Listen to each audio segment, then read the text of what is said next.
We just found out our son made dark humor TikToks about his sister's death, and now we're thinking of kicking him out because of all the pain and grief this brought back to the surface.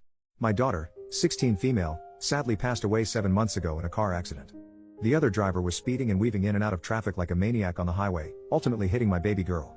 The driver died on impact, but my daughter passed away 6 hours later in the hospital due to her injuries. My wife and I attend individual therapy, as well as marriage counseling. It's been extremely hard for both of us, but we have made considerable progress given the circumstances. We begged our son to get therapy and go to family counseling with us, but he refused. He's 19 and in college, so we can't force him to go. Our therapist gave us a list of warning signs to look out for, and he seemed to be coping pretty well with the loss. We decided to let him grieve in his own way. The issue is my wife discovered a video my son made that went viral on TikTok. It was reposted by another account. It was a dark humor video. There was captions that said before and after getting my driver's license, which was her school picture, and then a picture of her gravestone and the totaled car. The 3,000 plus comments were extremely messed up and had similar jokes. We found his account, which had more than one video like this. Us Then versus Now, which had a baby photo of them and then cut to a selfie of him next to her hospital bed before she died. There were in total 5 different posts similar to this, each similarly more disgusting. My wife was inconsolable. She had a severe mental breakdown. I had to take her to the ER so she can be sedated and given fluids due to her vomiting and hyperventilating. I confronted my son, who defended himself saying he uses these videos to cope with her death. That dark humor is the way he grieves. I could barely look at him. I told him to pack his things and stay with his grandparents. He was angry and said we both need to move the FCK on and stop taking our grief out on him. It's been 2 weeks and my wife doesn't want to be anywhere near my son anytime soon. I can't say I disagree. It's been like giant 10 steps back for both our grieving process.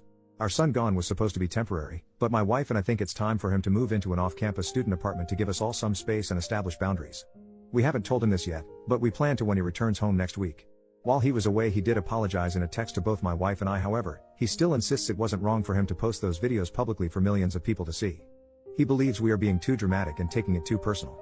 It took me threatening to disown him before he took down the videos. A few of my friends think we are going too far by essentially abandoning him and kicking him out of our home. They said to keep in mind he's still a young stupid kid, and he's digging in his heels because he wants attention. We'll be paying for his rent, but he will have to cover the other costs himself, food, gas, since that's the most we can afford right now. He will have to get a part-time job while going to class. We still love our son, of course, but neither of us can handle this right now for the sake of our marriage and mental health. Honestly, I think I need to put my wife first here, and if that means he needs to leave, then I'll do that for her.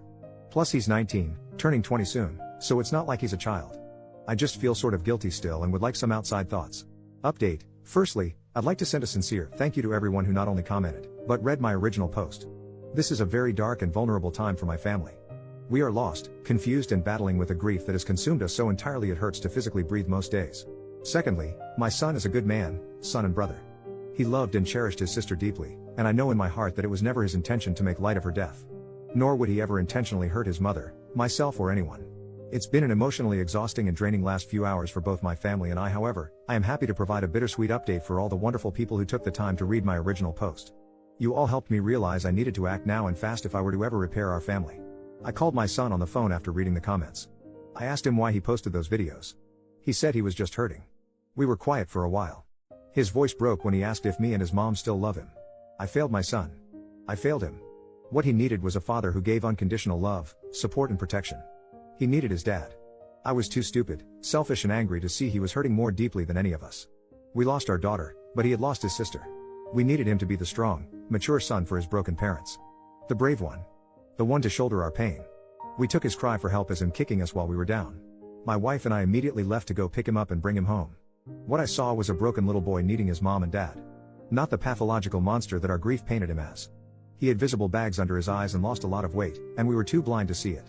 We both profusely apologized and will be showing him how sorry we are for the rest of our lives. We vowed to do right by him. We all cried together on the couch for a while. Our son is taking a year off of school to heal and work on his mental health by his request.